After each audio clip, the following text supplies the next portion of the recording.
एक जंगल में एक लुटेरा रहता था। प्रेम से बोलो जय सिया राम। जो भी राहगीर वहां से निकलते लूट लेता उनको, और इतना उसका स्वभाव क्रूर था, लूटने के बाद वो हत्या भी कर दिया करता था, छोड़ता नहीं था। साधु संत हो, महात्मा हो, राहगीर हो, व्यापारी हो, गृहस्थ हो, जो मिल जावे लूट लेता, और लूटने के बाद उसके गले को रेत करके उसको मार देता। हजारों की संख्या में लोगों की हत्या कर चुका था। एक दिन जीवन में घटना घटित हुई। कोई भजनानंदी नाम जप का साधक, विश्वास मानिएगा, जिसने निस्वार्थ भाव से हरि को भजा है, जिसने निस्वार्थ भाव से गौ माता की सेवा करी है, वो व्यक्ति जब आपके पास आकर के बैठता है तो हमारे जीवन को स्पंदित करता है, वाइब्रेट करता है। उसकी एक अपनी ऑरा होती है, उसके पास बैठे अच्छा लगता है, वो बोलता रहे हम सुने अच्छा लगता है, वो कुछ न कहे और मौन रहे तो भी अच्छा लगता है। उस संत की ऑरा, उस संत का स्पंदन, आज इस लुटेरे ने संत को पकड़ लिया, रस्सी से बांध दिया, पेड़ पर छीन लिया, लोटा सोटा लंगोट सब छीन ली, माला छीन ली, गौमुखी छीन ली, और जो ही खड्ग उठा करके मारने दौड़ा। महात्मा ने कहा क्यों मारते हो मुझे? महात्मा के शब्द मुख से निकले, क्यों मारते हो मुझे?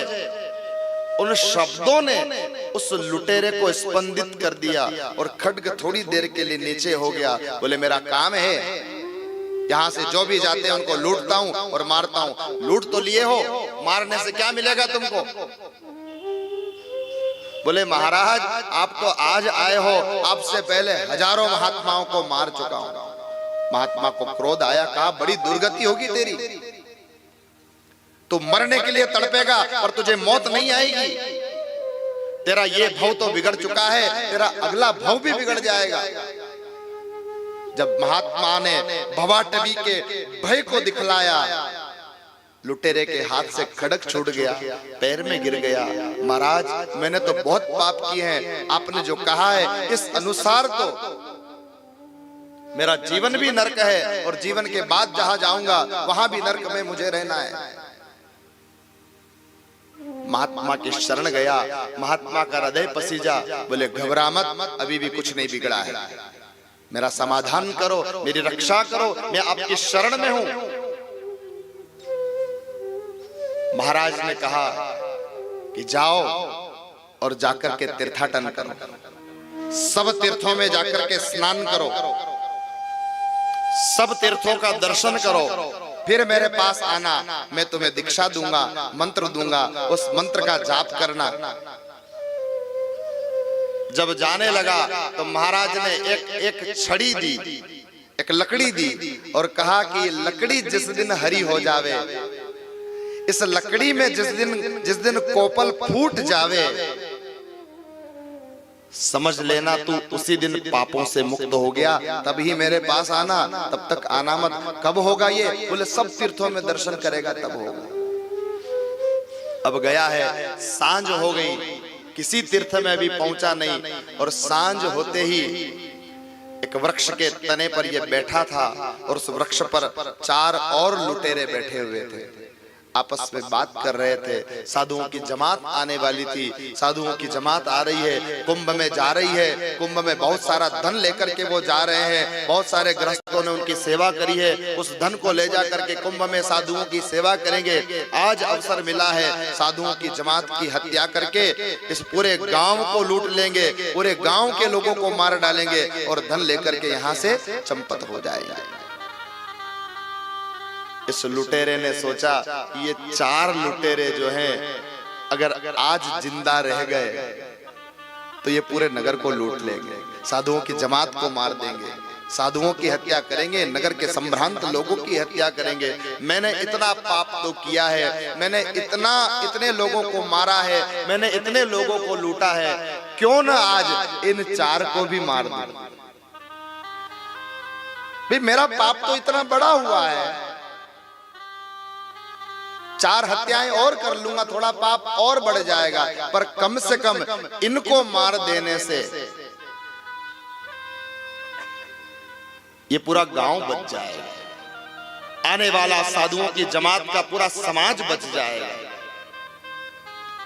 ये सोच करके जो ही वो 4 लुटेरे पैर से उतरे हैं, एक एक करके इसने 4 को मार डाला।